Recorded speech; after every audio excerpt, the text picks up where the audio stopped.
Just a couple bad weather fans representing New York, talking all things sports. Man, what could go wrong? We got Alex, who's a fan of the Knicks, and Mike of the Nets. The yin-yang of the tri-state, place your bets on the Yankees, Giants, Mets, or Jets. Yeah, you should listen if they're sparking your interest. If you made a vow to your team, don't break it. Bad weather fans is the relation.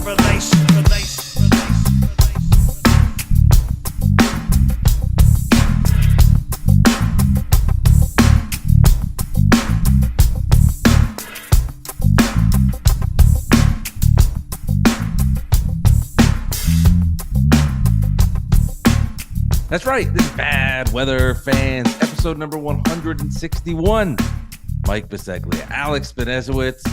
The New York Knicks are on fire. 9 straight wins, including a drunk kind of game as the Knicks go into Boston and win what was just an incredible game. Fuck, I hate saying incredible about the Knicks so much. Also, a big win against the Heat, while the Brooklyn Nets on a 2-game winning streak.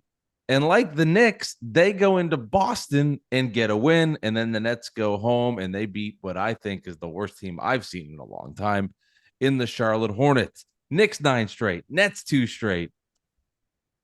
Bad weather fans, Alex, how are you? I'm doing great. And then the Cavs also beat the Celtics tonight. That was tough. So, and Grant Williams had 2 free throws at the end of regulation. He missed them both. Of course, he said to Donovan Mitchell, "I'll hit them both." They caught him on camera saying that, and then he missed both. So, of course, so that they don't. The Cavs, take a half a game away from the Knicks and the Nets in the standings, and that's tough for both of us. But whatever, fine. We still got some time. We got time. Yeah, tough for you. I don't think it matters for the Nets as much. Although I'm, clinging to 6. You want as many options as you possibly can. That's all I gotta say. Not that far away. But either way, here we are. Knicks have won 9 in a row. Improbable, unbelievable, and improbable. The Heat win and the Celtics win. Those are you go into this weekend with house money, right? You've won 7 in a row. You're like, all right, you got the Heat and the Celtics on the road. You're guaranteed to lose one of those games. And somehow, some way, they win them both. And now you go into Charlotte. You play Charlotte at home on Tuesday. You better fucking win that. And then you got 10 in a row. And holy shit. You know what I mean? And it's just... Yeah. Jalen Brunson's out for the Celtics game, and they still win. And he might be out for the Hornets game. Just rest him for the Hornets game. You would think you can beat them without LaMelo, and but this is the typical trap game. But either way, I'd rather have a trap game after 9 straight wins than win 2 in a row and you're playing the Hornets. Anyway. We will be joined by Robin Lundberg here on this episode. Of course, you know this if you're clicking and downloading it. You probably know that already. Please download. Yes, download everything. You can see that here. Robin, of course, with Sirius XM, Talkin Nets podcast, and Sports Illustrated. I'm sure there's a lot of good crossover here with our net fan base. First off, can we backtrack? Sure. Well, hold on. Two parts. Rewind. One, the Nets are what's that? Rewind. First off, the Nets are playing well, and that win against the Celtics, I do want to talk about. But I will concede to start with Knicks here a little bit. That game versus Miami was so annoying. For me, because that possession at the end, Hero has, they have the steal, Hero has the layup, and the Knicks' final possession is disjointed and it's just terrible. Balls everywhere, rolling around the ground. Randle makes a ridiculous 3-point shot, which looks like every shot he's had to conclude a game. This one, of course, just goes in.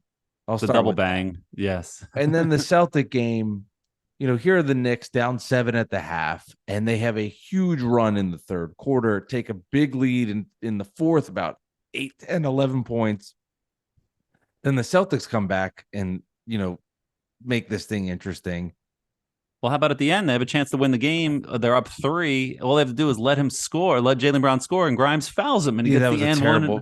Which Richard Jefferson noted, and he made the point about, you got to just at that point give him the basket, because once put your hands behind your back, just go like this. It's even worse. But to the Knicks' credit, Emmanuel quickly played 702 minutes. He was fantastic. He looked awesome. He was great for them in that annoying little skip that's just so irritating. That's a great skip, dude. That's how I walked to work today. I bet it was. I see the 11. That skip's so annoying. But how can you hate Emmanuel Quickly? I don't How hate can him. anybody I don't hate Emmanuel Emmanuel Quickly. I don't hate Emmanuel Quickly. I really like. First of all, I'm He's on the record happiest saying, man in the game. I'm on the record of saying I really like Emmanuel Quickly. How many times have we done Bad Weather Fans? And I came on here and I was like, I like Emmanuel Quickly. I've said it all the time. But you secretly, you were like, "Oh, fuck him." No. I'm just saying, as somebody that's hoping that the Knicks lose, it's a little irritating when you get the little skip. You know what I'm talking about. I know it's what all you're talking sports about. fun. I know. But he was great. He was awesome. He poured in 38. He played a lot of minutes, and Knicks keep rolling. The Knicks keep rolling, and they'll beat the Hornets. Don't worry about the Hornets. The Nets were up 37. To the Hornets. It was the Hornets have given up. They quit. They quit. They weren't playing. Mm-hmm. They weren't playing. You'll be fine against the Hornets. I promise you that. And then the West Coast trip begins. It'll be interesting. Just what scares me is that this is a game they should win. It's a game they have to win. You can't take any games lightly right now. This is an easy, like a cupcake layup win, and it's typical in their history to lose a game like this. And I know it's just my own PTSD because none of these guys are around for any of those kinds of losses. But still, it's just like win this game because then you go West and you got the 10-game winning streak in your pocket and you can go, it's a 4-game West Coast trip. I think you got the Kings, you got the Clippers, Lakers back to back, and then you finish up where in Portland. Blazers. Yeah. So go 2-2 on that. After you win 10 in a row, you hold serve and you're good to go. But you got to beat the Hornets. You got to beat the Hornets. You'll be fine. This is not me being like contrarian. Oh, you'll be okay because then I know I'm trying to play the game where you get the loss. You'll be fine. Mm-hmm. Like they're not beating the Knicks in the Garden. There's no way it happens. Okay. I did try to reverse the Knicks. I almost got it to work. Man, I sound like a Knick hater. Where I said the Knicks are last year's Celtics, and the Celtics made their run after that. Oh, I do think this, and the Nets had that huge win, jump started this like little mini 2-game winning streak, down 28 in Boston in the second quarter, come back, get the victory. Mikal Bridges has been awesome, and I think for Net fans, and we'll talk about this with Robin Lundberg. For Net fans, a little saving grace here of how good he has been. That he has poured in basically 26, 27 points per game. He's got another 30 burger in his bag. He started the game 9 for 9, had 19 points in the first quarter, was as efficient as you could be. I think for Net fans, at least you're feeling like a little bit of optimism and hope of what Mikal Bridges can become because of how good he has been for the Nets so far in his early stint here in Brooklyn. Yeah, listen, I mean, the Nets got some good young players and they got some good, draft picks, and you don't know what those picks will be because the Suns are pretty damn good, but you would think the ones in the super future are going to be, the super far future are going to be good. So, it's just about collecting assets because you gave up everything for James Harden. So you got to you got to just restart a little bit. You got some guys, and Sean Marks has proven he can do this. So, you got some confidence. Well, we didn't mention Ben Simmons' name once in the last episode. I guess technically now we have here. He doesn't exist. I guess I want to sneak it in, but I do want to talk about this because I feel like I got under your skin on text yesterday. And it's this Mitch Robinson, Nick Claxton thing might be the most interesting part now with like net Nick fans on Twitter because there's no real thing left. Mitchell Robinson started it. It's and then deleted it. Yeah. Which was because he was just feeling himself, and he's like, "Yeah, we just want, it was the Heat game. Oh no, the Nets. They beat the Nets. I'm stupid. The Nets, yeah. So they beat the Nets, and he dominated Claxton, and he just got excited, and he just tweeted it out. I don't know. That was probably his motivation. These athletes are crazy. Like they use whatever they can for motivation. He's probably like, "Oh, Claxton thinks he's the best center in New York. I got something for him." Right. Well, it just really sparked like a whole Mitchell Robinson, marathon of topic and debate.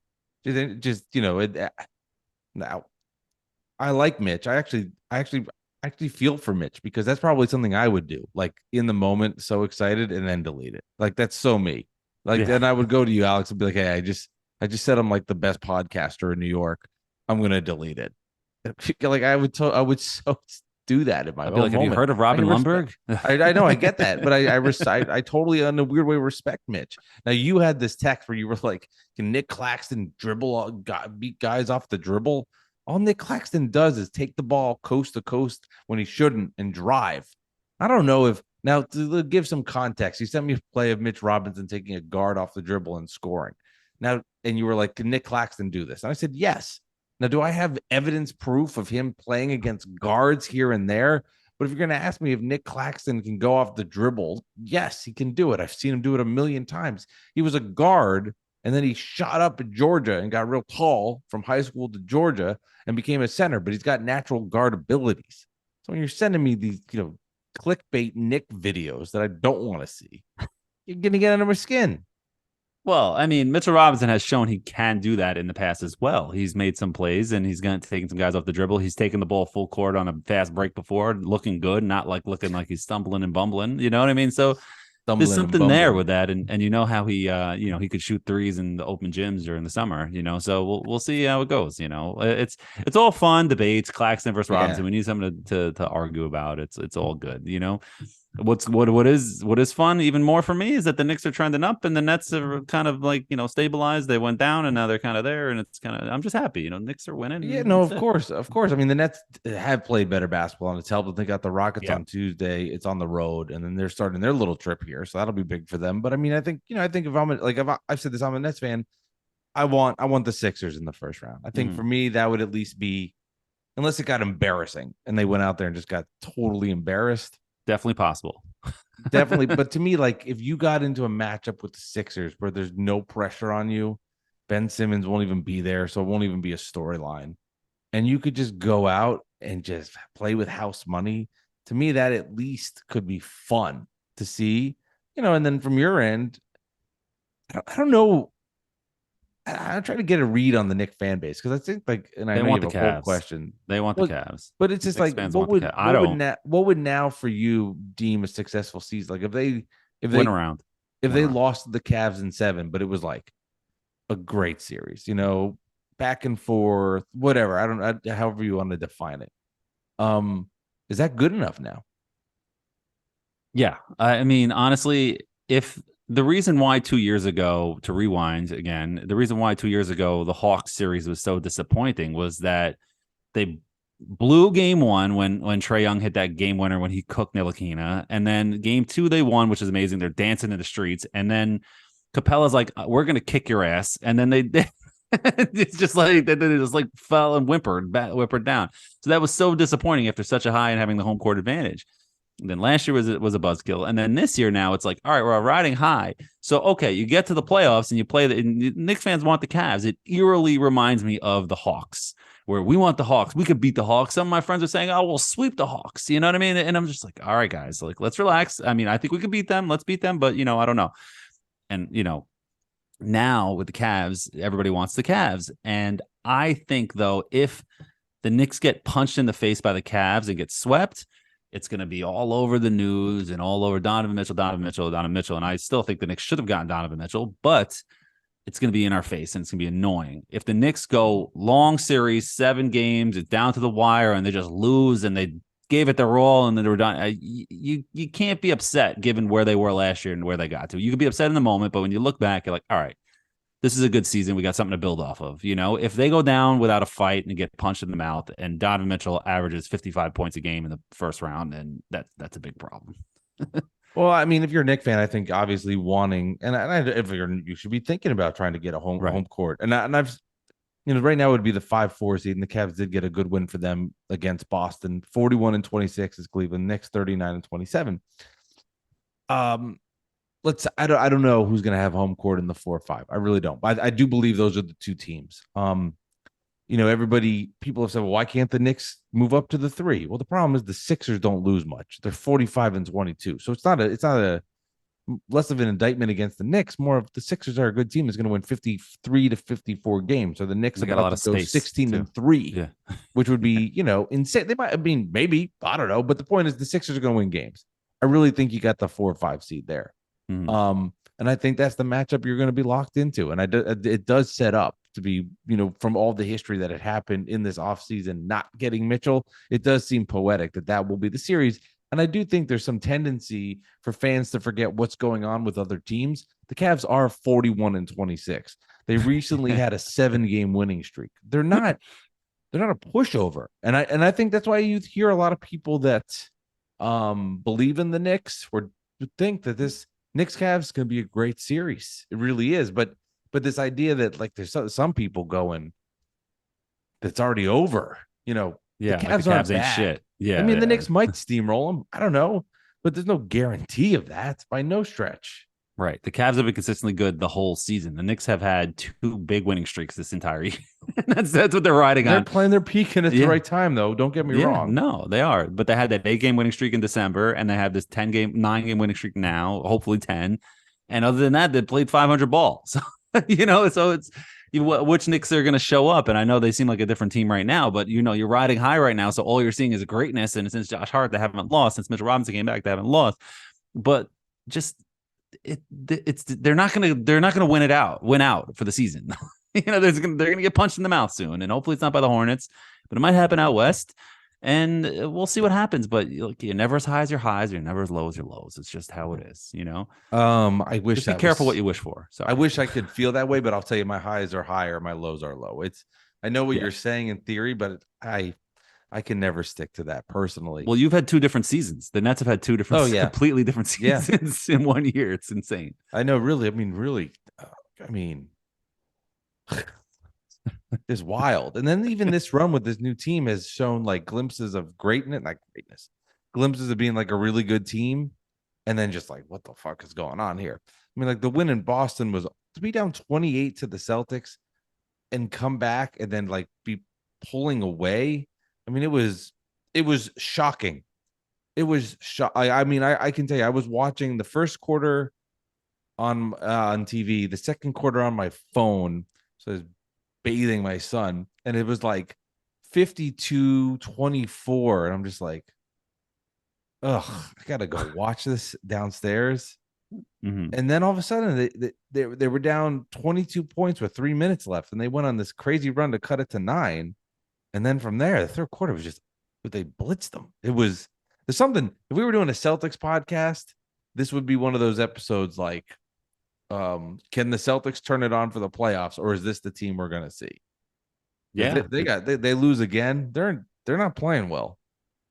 Yeah. I mean, last year they didn't play well in the regular season the whole time, and they came on strong towards the end, and then they went on a run. But now we have a different coach. The Celtics have a different coach, and there's a different coach there, and they're not the same team, but we'll see. We'll see what happens. I'm not crying for the Celtics. That's for damn sure. Well, no, I mean, you were the biggest Celtics fan in the world last season in the playoffs, so you were crying for them there. Yes. Can I bring up something that Dolan J. Trump tweeted that annoyed me? Of course. I just want to make sure. I didn't run this by you in our pre-production meeting, but he does these. I don't know what they're called, but he does these Photoshop things where it's like the guy. Yeah. Is it a meme? Is this a meme where the guy's like tearing? He's crying. And he's looking angry, and he's got glasses on. Oh, with the behind the face, like I can't see your phone; it's not clear. But like with the ones where it's like there's a mask of a smiley face, and then behind it he's really angry, like one of those. Yeah. Let me get the light down so maybe you can see it. I could always just text you. I don't know why I'm doing this. No, okay. Right now it's like, but everybody knows what we're talking about. So this one is a malcontent creator. And I need to see Randall do it in the playoffs. I'll retweet it right now. And it's him. It's this guy angry. I'm just like, I need to see Randall do it in the playoffs. And basically just saying like people that need to basically saying like Julius Randle's been great. Don't worry about what he does in the playoffs. Give him a break. Yeah, give him a break. Yeah. I would. This isn't even like a content creator thing or a podcast thing. But I think for Julius Randle, he needs to have a big playoff series so he can get that taste out of his mouth. Wouldn't he want that? And if the Knicks are going to do anything of significance in the playoffs, he can't be bad. And you think, Jalen Brunson will carry the load because he's been great, and now he's the second guy. He's got to be awesome. So, I mean, if the Knicks are going to make some noise in the playoffs, he's got to be good. There's just no way around it, right? Like if the Sixers are going to be good in the playoffs and Harden's dreadful, the Sixers don't win. If Tatum or Brown are bad, you need all your guys to be good. You need your top 2 guys to play well. Yeah, and I just get annoyed by that because I think Julius Randle would be the first person to say, I need to have a big playoff. So that doesn't mean you can't be enjoying the moment of what he's done now. And I'll eat my words. He's played great. That they shouldn't trade Julius Randle. I was wrong. But to tell me that he doesn't need a big playoff is insane. Yeah, I mean, listen, I would still trade Julius Randle. A lot of Knicks fans wouldn't now, and you wouldn't, but I still would because he's been up, he's been down. He started off down, he went up, and then he was down, and now he's up again. So let's trade him while he's up, and we move on and get something great. Maybe we, but I'm not trading for a bag of balls, but like I would have last offseason. But I would trade him though. I definitely would, but he's not because he's a made man. He's in the Knicks mafia, so he's not going anywhere. Well, you got to see what he does in the play. If he has a huge playoff for the Knicks, I mean, that secures him. If he comes in here, and I mean, maybe in just the eyes of you or the eyes of the Knicks fans, like if he goes into the playoffs and just dominates and he puts up 27 and 12 and he beats the Cavs and he takes the Knicks into the second round and they lose a hard fought series to the eventual NBA champions and the Bucks, in 6. You got a guy, and I just think for him, I couldn't believe when I saw that because to me that's about where you prove yourself as a good player to great player, and for me that's where Julius Randle needs to do it. Yeah, I agree. I can't argue. I can't argue with you. I just don't. I don't believe in him long term. I love what he's doing right now, and I'm going to support him. But like we're gonna get into with Lunberg about this, and we'll talk about this later too. Where that Heat, like he's fumbling. Like that last possession, is Julius Randle in a nutshell. He's got the ball. You can win the game, and he turns it over, gives up the layup.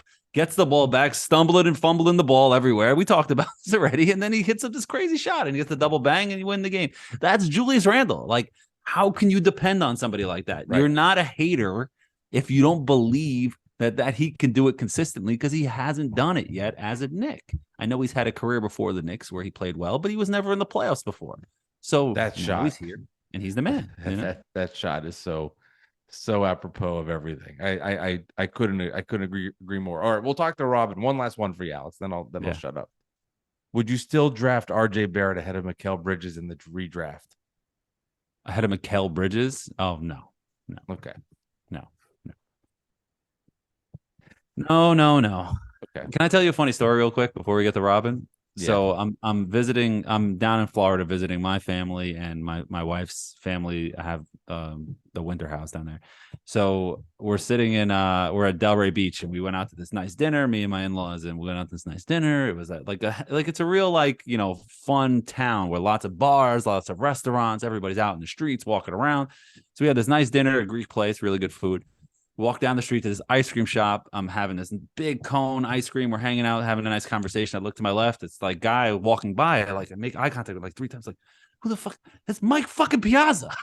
He walks right by me. And by the time I realized it was Mike Piazza walking by me, because I'm in deep conversation. By the time I realized it was Mike Piazza walking by me, he was already past my shoulder. I couldn't be like, hey, Mike, just kind of let it go. And I was like, that was Mike Piazza. And, of course, my father-in-law knew who it was. My mother-in-law had no idea who it was. I was like, how do you not know who Mike Piazza is? Yeah. And then it became a whole thing. It was just a funny story. I'm glad you shared it. I love stuff like that. No, and always when you're I could just see you too. Like if you're watching this on YouTube. Yeah. Mike.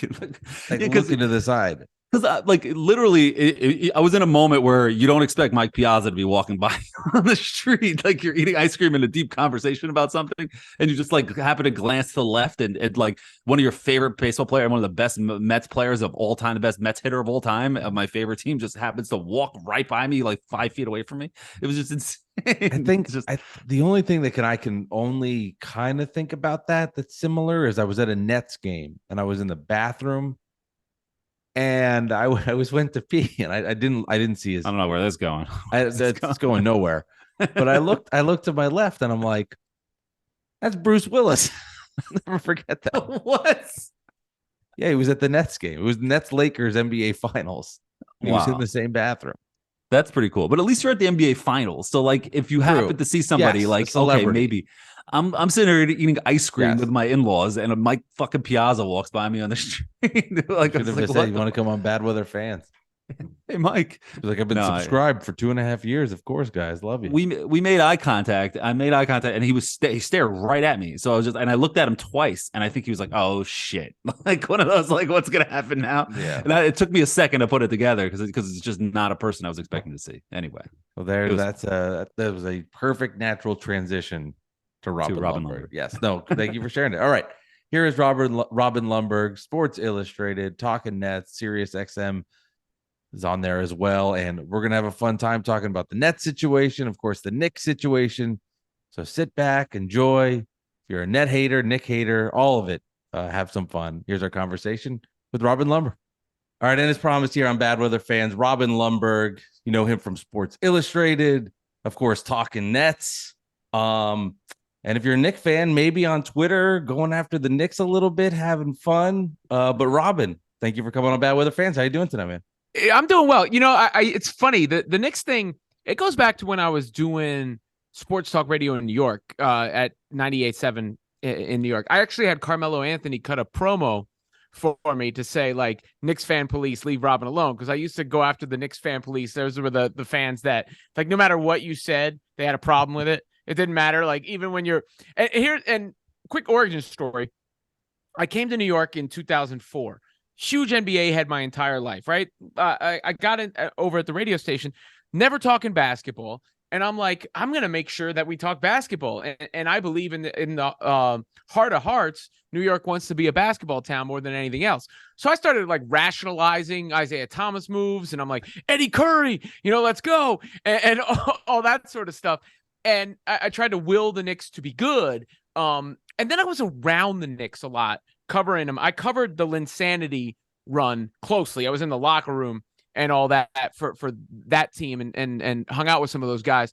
And that was a mess behind the scenes. And there was just like a lot that happened that sort of wore me down. And then the Nets thing happens at the same time. You could see shamelessly 444 behind me. I'm one of the world's foremost Jay-Z stans. So that same here.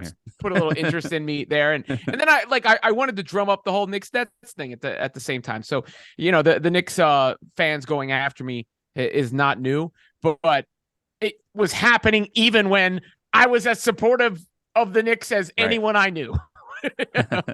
So did you grow up a Nets fan or a Knicks fan? Was there either one? Neither. So I have a weird upbringing as far as that's concerned. Like I lived outside of Philadelphia till I was 12. I don't know if you know where Sesame Place is, but I lived like right there in Langhorne, Pennsylvania till I was 12. And then I moved to Southern Maryland in the sticks, Lusby, Maryland, 15 minutes from nowhere. I was old enough at 12 to be like, all right, I kind of like the Eagles. I kind of like the Sixers and all that, but it wasn't ingrained in my soul. Right. And my dad wasn't like a, huge fan. So I went from rooting for one NFC East team to another NFC East area to New York. And I just never actually had allegiances to teams.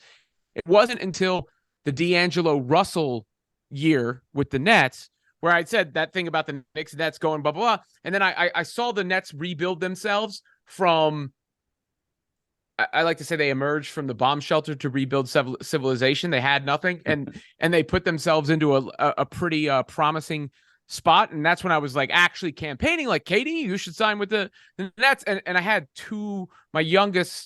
my oldest kids were young at the time. I'm like, you know what? It'd be fun to actually root for a team. So I was like, I'm a Nets. I announced it and everything. Like, I'm a Nets fan now. I'm going all the way in. So I've really, that's when I became a Nets fan. And now, like, people get on me for the bandwagon stuff, which I get, but they're like, come back over. I'm not going to be a fraud now. Now that I did that's I'm a fan now. Like, and that's how it works. Yeah, no, I was going to say you must have had a lot of fun when you're saying that. And that's just, if anything triggers a Knicks fan more, it's all right. Nets are doing well. I like what's going on here. I think I'm going to be a Nets fan. I mean, I could imagine the Twitter love that incurred on your handle during that couple of months span. Yeah, it was, it was pre-KD and Kyrie. In fact, I do think I got Brooklyn Go Hard put on title because the day that happened, I was actually playing basketball at the old apartments I was in. I saw the Woj tweet, the infamous, the Nets are making a clean sweep. And I hit up Elliot Wilson, who was running title. He used to run The Source, the hip hop dude, Rap Radar podcast and all that. I was like, yo, why isn't Brooklyn Go Hard on title? Like half hour later, it was on there. So I think I got it put on there. And some of the, like the Knicks, it's great. If you go search my name for Come On LeBron, I did a whole mashup video with Mayor Bloomberg's thing where I chopped it up. I was campaigning for LeBron to come to the Knicks. That was back when I was doing Kellerman's show, and we were we actually did a bit where we rooted for the New York Cavs of Cleveland because when the Knicks were so bad, but we were trying to get the LeBron to come. That, yeah. So we had Mike Brown on as like a guest frequently, and he was New York Cavs of Cleveland coach. And I went in the locker room and I was interviewing the players. Wally Zerbiak was cool. Ben Wallace didn't like it. The couple of things that, and it didn't turn out that these were bad moves by the Knicks. So they didn't really work negatively, but it just felt wrong spiritually to me that the whole insanity happens and then he's gone. And Kristaps Porzingis, they draft and then he's gone. And that also goes along with, when you work for the Knicks, it's like, you will not say anything bad about Mr. Dolan. And you go around and even like when you're talking to a player, somebody will pop up like, Totoro and Mr. Deeds, but taking notes on what you're saying. Just like, all right, what's happening here, bro? Maybe it's better. Very sneaky. Yeah, maybe it's better now, but it was just like a sort of aura of paranoia at the time. Yeah, at the time it was definitely a terrible. Even before Lynn, it was worse. Like the Isaiah era, that was like horrible. That was the worst era in Knicks history, in my opinion. And Larry Brown was just as bad, right? Yeah, he was very, very, very like that for sure. No, it's just funny because you say Lynn and then it's like, well, the Lynn stuff didn't really work out, but then the Knicks had their best season of this century like the year later, which is weird. Well, no, it wasn't weird because they were doing what they wouldn't do at the end of the year when Lynn got hurt and he never came back. But I know for a fact that we're at least from a player on that team that there was some, let's say, maybe jealousy. Yes. And there was a little bit of a faction of players who weren't feeling what was going on. You can guess who one of them was, but I don't want to air people out here and what I was, but I was told it was 3 players essentially, and they weren't feeling that. But if you go and you look at what happened that next year, they did the same thing. They did the same thing that was working during Linsanity, where Carmelo went in the corner and Felton and Chandler ran that pick and roll that Chandler and Lynn were running. And Felton was a good quality NBA point guard for a while. Nothing spectacular, but certainly a quality NBA point guard. And then Carmelo all of a sudden wasn't doing the Carmelo, jab, jab, jab, wait here, take a jumper. He was playing that stretch 4 spot that he would have played theoretically if Lynn had still been there. And speaking of fractions and teams and drama, Brian Windhorst today on ESPN talked about Kevin Durant and Kyrie Irving post-game, Suns, Mavs, didn't even look at each other, didn't even talk to each other.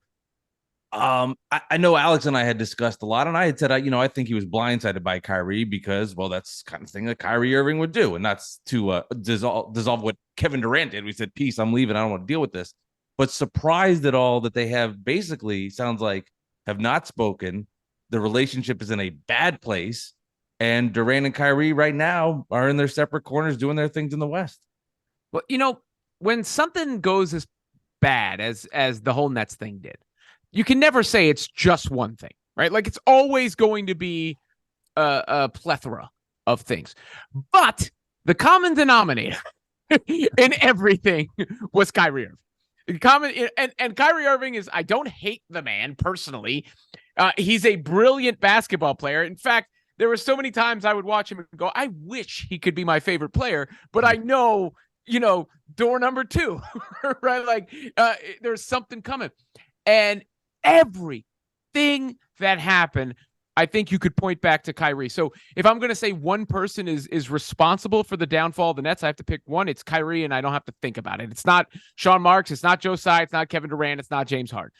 With that said, as soon as going got rough, KD got going.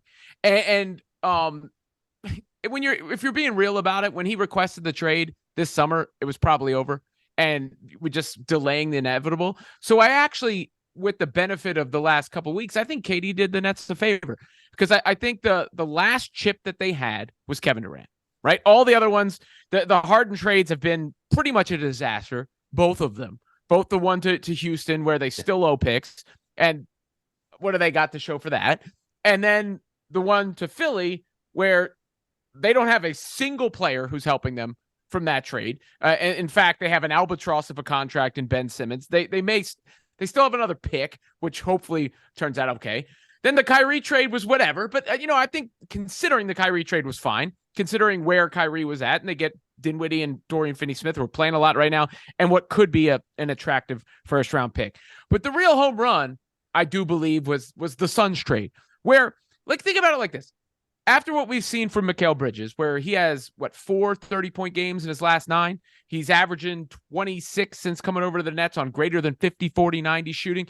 If you had just gotten Mikal Bridges for Kevin Durant, it's not even because of who KD is historically. No one's, delusional. He's a top, 15 player of all time. But if you had just gotten Mikal Bridges, you wouldn't be hating life. You'd be like, all right, this is cool. We got but they got Mikal Bridges. They got Cam Johnson, who I believe those 2 players are their foundation right now. And they got 4 unprotected first-round picks. And there's just maybe this is where I do get where Knicks fans were coming from the last several years. And maybe this is where Nets fans, maybe myself is guilty of this. We got the superstars. And the Knicks were on a good path. And they've put themselves in a position even now where I don't know if they're going to win the championship, obviously, but they're not that far from it. And in the meantime, you're having a good time as a fan. This idea that it's always championship or bust is actually kind of flawed to a certain extent, because you'd rather win 50 games and win a playoff series than, you can't just call it an abject failure if you didn't win a championship. And I think just so much anxiety has been removed from rooting for the Nets. Yes. You don't have to worry about what Kyrie's going to do. You don't have to worry about, whether Kevin Durant still wants to be there. All this sort of stuff. Yeah. It's just all right, we got likable guys. We got one who's, I'm comfortable saying Mikal Bridges is an all-star level player. I want to pump the brakes before I make any bold proclamations, but it goes from high-level elite role player to all-star to superstar. And I think right now he's at all-star. I'm comfortable saying he's hit that bar. And I don't know if he can't be a superstar given how he's played. Yeah, I understand that. And I want to go ask one more question about Kyrie. There's a large portion of Nets fans, from what I've seen, who hate Joe Tsai and hate Sean Marks and think they botched this entire process altogether. Do you think there's any truth to that, or do you think it was all on Kyrie? I personally think it was mostly Kyrie, but what are your thoughts on that? Yeah, I think Kyrie is to blame more than anyone, but they could have held Kyrie more accountable before the end. And maybe that's not possible. This is not it's not just them, right? Kyrie basically left the Cavs holding a match. Kyrie basically left the Celtics holding a match. Kyrie basically left the Nets holding a match, and wait until this summer, Kyrie's going to leave the Mavs holding a match, right? So I don't want to put too much on those guys, but Kyrie's disappearing for whatever weeks at a time. Of course it was just him with the vaccine, and then they let him come back for half the games. And, actually, of all the things, weirdly enough, the more we learned, the more I was like, this vaccine mandate is stupid. Let Kyrie back. But of course it was Kyrie, of course. Right. So, it's just all these things that add up, and maybe they could have done something earlier and said enough with your BS. But I'm going to hold the person whose actions led to everything most responsible, and that's Kyrie. It is amazing, though, because especially you see this on Nets Twitter, where there's no accountability to the players at all, and all the blame shifts to ownership. And I think you said it really well, where, yeah, they could have done some things better. Yeah, there could have been moves here or there that could have been better. But to your point earlier, it all kind of centerpieces around where Kyrie was involved in something. And as a Nets fan, as somebody that's watched all these dumb games, it blows my mind where you can sit here and watch all of the exterior things happen and then put no blame on the players. I personally, after watching the 3.5-year failure, I try my best to be in somebody else's shoes at times. I can't wrap my head around not seeing this moment and saying that there has to be blame placed on the superstars for not being accountable. Yeah, they all deserve blame. And I had my thing with KD over the summer that was public on Twitter. We also went back and forth in the DMs. My man types fast. He was feeling a certain type of way, and you could see how that can seep into, that the whole leadership narrative. what I think those guys deserve credit for, and I'll give them credit for one thing, other than just being awesome basketball players. I'll never take that away from them. Like I said, Katie's an all-time great. But I do think the one thing they deserve credit for is they gave the franchise equity that it didn't have. Whether the KG, Pierce, all that stuff, it was cool for like one cover, but nobody cared about that team. Nobody was, on a national basis. This team was the most talked about team, I would say, in the NBA, maybe short of the Lakers or Warriors here and there, but essentially the most talked about team in the NBA. It got in the heads of all Knicks fans because you still hear it now, like, run New York, Yeah.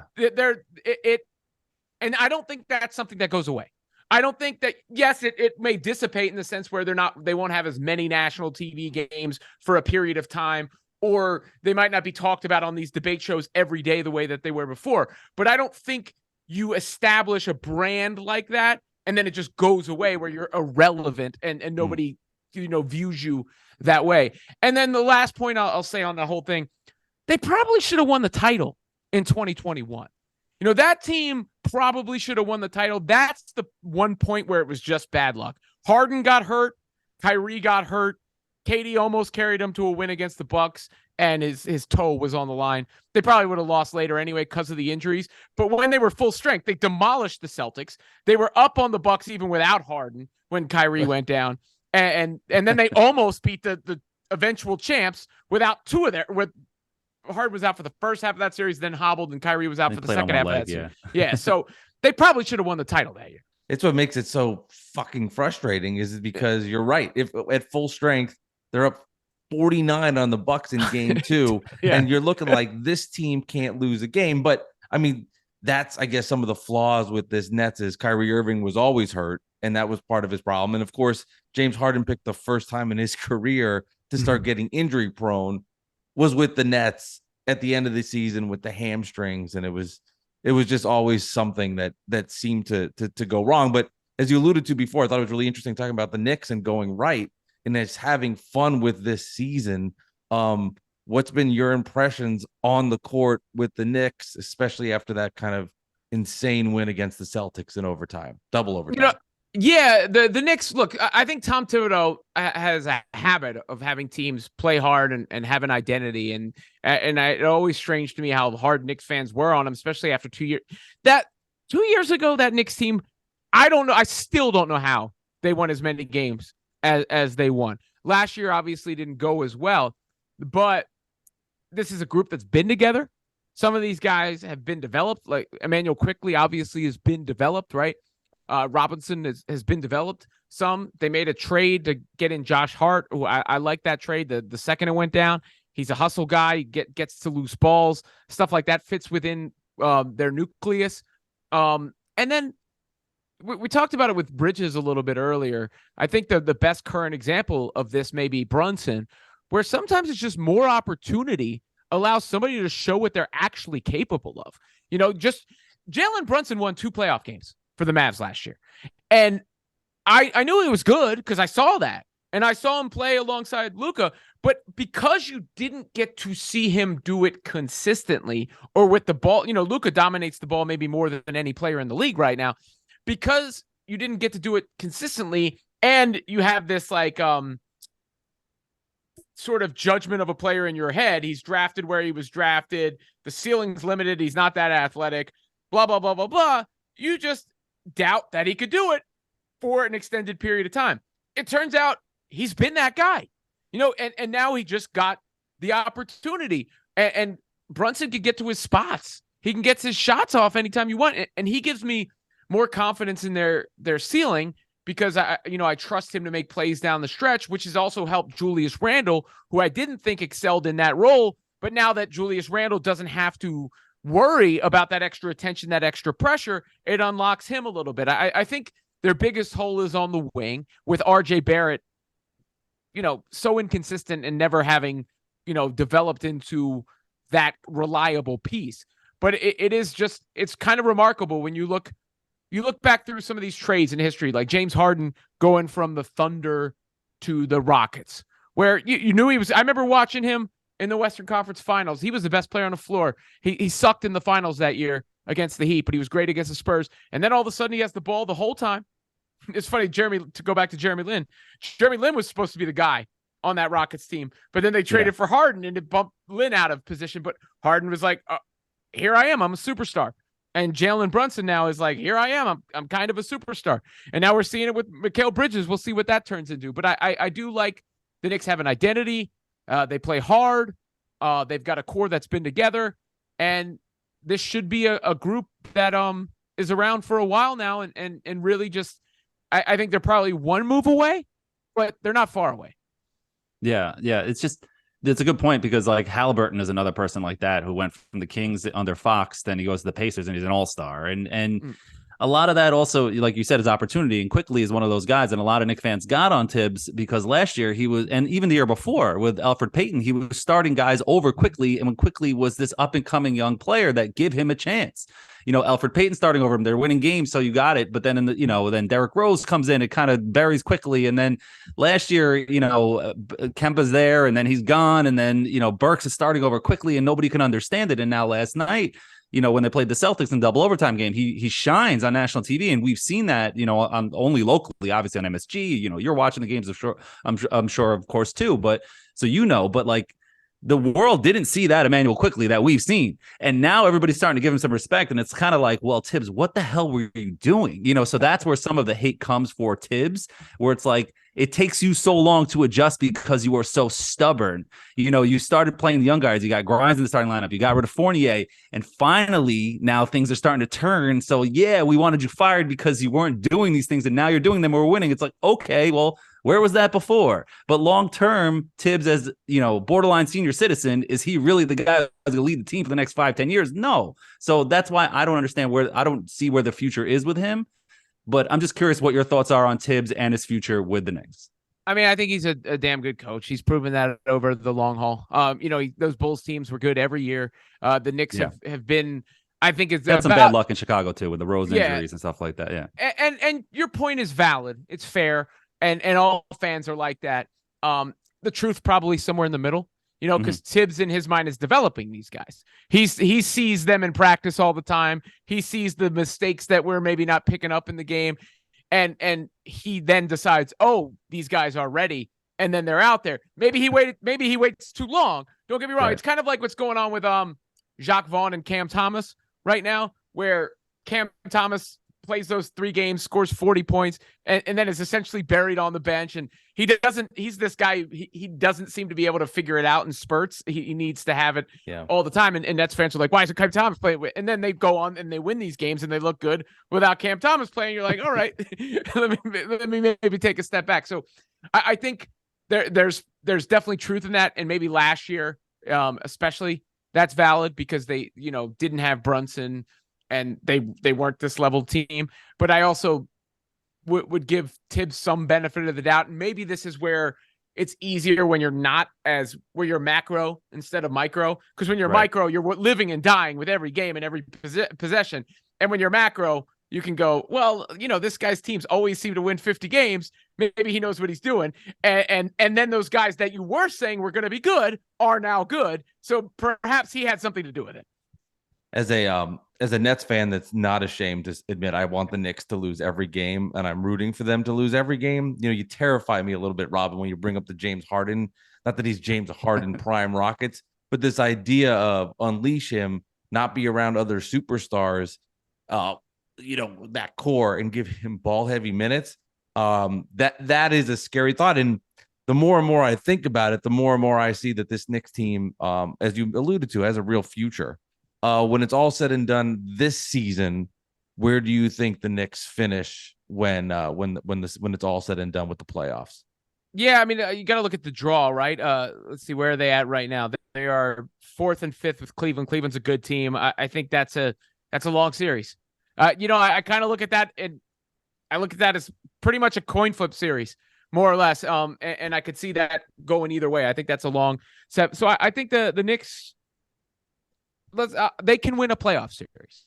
I don't want to put any complete ceiling on them because Boston's struggling right now. Milwaukee's been a house of fire. Philly, obviously has top end talent, but I'm a little bit of a hater on them.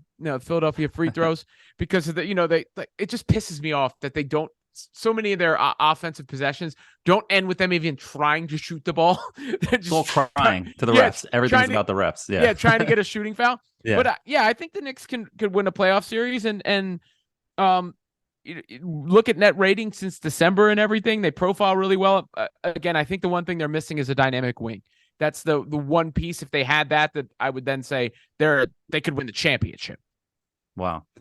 Yeah, well, I mean, RJ's been consistent. He's around 20 points again this year as he was last year. So, I mean, he's been okay. But I just want to put what are his shooting percentages? I think his numbers have gone up this year. I think he's got a better free field goal percentage this year than last year, to be honest. I don't really know. Well, that's not that hard. Hold on. Don't Alex and I have gone back and forth on RJ. He's shooting Barrett. He's shooting 43% from the floor, 19.6 points a game, and 33% from three. So for a player who's 6'9", 43. Yeah, he could be better. There's some room for improvement. Splits are not ideal. Yeah. He shows flashes, and it's just frustrating to me because I feel like he's the third option on a team and he should be like a second option kind of guy, but he's not good enough to be a second option right now. And it's just with the three of them, Randall, Brunson, and RJ, they all do the same thing. So he kind of gets the ball and he presses a little bit. I don't know if you feel that when you see him, but that's what I get that vibe. And then his shot's not clean enough. I also don't think he's that explosive. That's always something. Even going back to the first summer league games when I saw him, I think Quickly's their third most talented guy. Yeah. Okay, I could see that. I could see that coming. I don't know about. We'll see. I mean, I don't know. I don't want to make that proclamation, but I hear you there. Another thing I want to ask you. Next 5 years, who's going to be better? You got to make the prediction right now. Who's going to be better, Knicks or Nets, over the next 5 years? Who's gonna take the lead? I mean, this is when I got to say the Nets. I mean, you put me in a. I mean, honestly, I don't think anybody can say this definitively and no, for sure. I think the moral of the story is since the whole. Obviously, Knicks fans had their laugh and danced on the grave, and I get that. That's fine. But I do think it's a little bit more of a Spider-Man meme now, where Knicks fans and Nets fans are looking at each other and kind of be like, all right. And I think some Nets fans have gone, this is cool what the Knicks are doing. Maybe not you, but some Nets fans have gone, this is cool what the Knicks are doing. And I think some Knicks fans are like, it's tough for me to hate the Nets now. Like, who am I hating? Jacques Vaughn is the nicest human being who ever lived, right?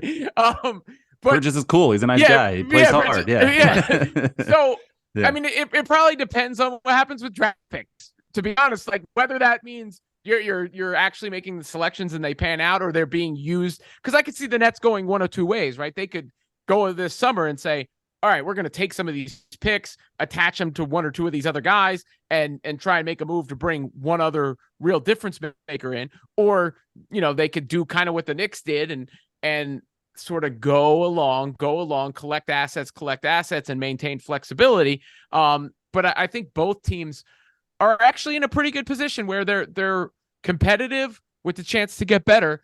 And I don't think, you don't see any this is why I'm positive about the Nets in some ways. It's like there's no doom on the horizon anymore. They were essentially a plane that was up in the air, and it started there was a hole, so it started going down, and somebody pulled on the lever and they got it back up and they're patching it up, whatever. But eventually that plane was going down. Now it's going up. It may not be at the altitude it was when it started heading down, but at least it ain't going down. That's really well put. Yeah, I think that's a great way to put the 2022, 2023 Nets that at least have, a little stability and have draft picks from other teams and have some good dudes, as you mentioned, in Mikal Bridges and Cam Johnson. And we'll see where the Nets finish if they can get into this, top six and what happens moving forward. Well, Robin, we appreciate you coming on Bad Weather Fans.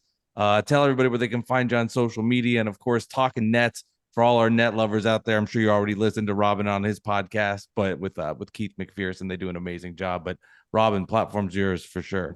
Yeah, check it out. Sports Illustrated. I do a bunch of video content for them, so you can follow all their socials and follow my socials, the usual Twitter. I'm on TikTok now and Instagram and all that. I need some TikTok followers. If you guys, it's funny because I do all this work for SI and I never like focused on building up my own profile because I'm just giving them all the video content, which does like really well, right? But then you got people go like, "Where are your followers?" Well, I wasn't posting anything. So now gotta get yourself some of the shine. Yeah, we're gonna build that up a little bit, and then I've been doing a bunch of shows for Mad Dog on Sirius, as well as a little Busted Open on Sirius too, a little wrestling talk. Oh, nice. Cool. Well, thank you for coming on, Robin. I really appreciate it. Yep, you got it. Thank you again to Robin Lundberg jumping on bad weather fans. Alex, there was one thing in particular about the Nets that I thought was really interesting. When he talked about, we were talking about Kyrie and Kevin Durant and some of the positives and negatives. And this is a conversation that you and I have had about when the stars leave, what will it be like in Brooklyn? And I think it was almost like a compromise of how you and I have had conversations. Yes, the Nets aren't going to be as popular, as interesting, but I do think, as he alluded to, they added some stability to the franchise where it's not going to be like a pitfall all the way to the bottom. The Nets they're not going to be treated like they were the New Jersey Nets. They're not going to be treated like they're the superstar team that's going to be on a million ESPN games. Right. But there's a little more stability to the franchise that has been left where, here's Bridges, Cam Johnson, etc. And they're just like, they're there and they're not going anywhere. But obviously they're not what they were, but they're not going to just demolish and completely vanish. I thought that was interesting. No, I agree. Like, for example, in September, I was in Greece and I went to a few different islands and I was on the island of Naxos. And I think I even texted you this when I was there. I'm at one of those random stores that sells all these weird T-shirts of like Greece this, Greece that, and they have some basketball jerseys. Obviously, they have Giannis up, and then they have a fucking Kevin Durant jersey, a Nets jersey in Greece, in Naxos, on the island of Naxos. It's just right.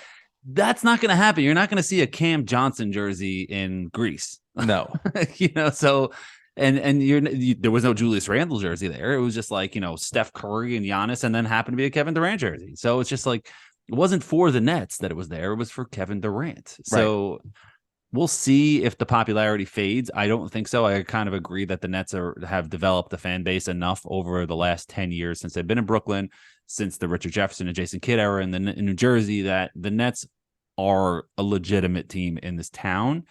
They're not the Knicks, but it's a relevant conversation, and it never was before.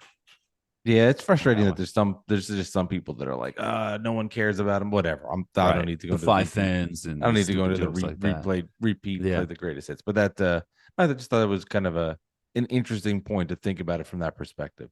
Yeah, and I also liked what he said, which I never thought about. Is like he thinks Emmanuel Quickley is better than RJ Barrett, or is going to be better than RJ Barrett. And that's an interesting point. At first, I was like, oh yeah, and then I'm like, no, but it kind of is not the craziest thing to say at this point. Very easy to say that now after he just crushed the Celtics in Boston quickly.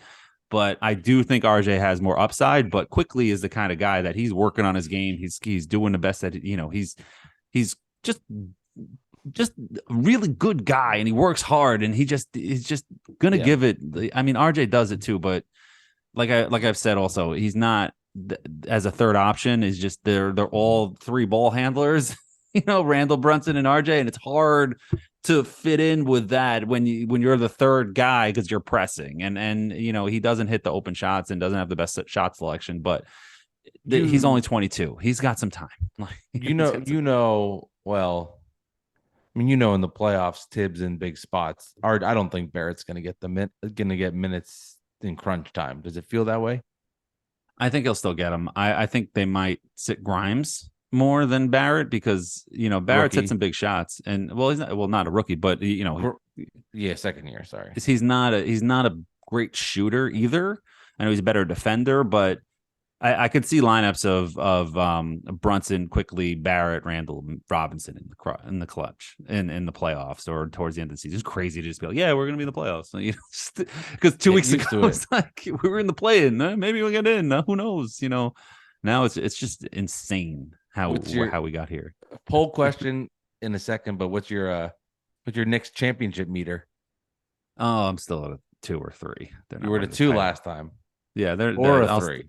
I'll stick it at there's my first inclination was 2 or 3, so we'll stay that. But I they're not winning a title. They're still be good if they won a round. You know, they're not beating the Bucks. They're not beating the Sixers. They're not beating the Celtics. I know they just beat the Celtics 3 out of 4 in the regular season, but that doesn't mean anything. You know, it just. I mean, you could also get to the playoffs. You could also play the Celtic hand. There was no Malcolm Brogdon. There's no Robert Williams. I mean, there was no Jaylen Brown the time before. You know, I'm taking away from. I'm making excuses and taking away from Nick wins. There was no Jalen Brunson last game, so how about that? You know, so. Yeah, man. We'll see. Playoffs are going to be fun. Happens. Eastern Conference, all of it is going to be great. You know, I can't wait for my Mavs Suns first round matchup to see my two. But you know, first of all, I got to say, there's so much, and Robin alluded to this as well, which I agree. There's so much relief as a Net fan. There's also a lot of depression too, not like real depression, but there's relief because yes, there's none of that drama bullshit. But at the same time, I'll have pockets where I'm like, man, they fucked that up so bad. Like they really, man, sound like what's her face from White Lotus. I was like, yeah, they really fucked it up. If you haven't seen the movie, randomly just like, go. They sound like Jennifer Coolidge. Wow, they fucked that up. But that's how I feel. Like, how you guys had the 3 of the most talented players that ever do it. Ego couldn't allow it to work.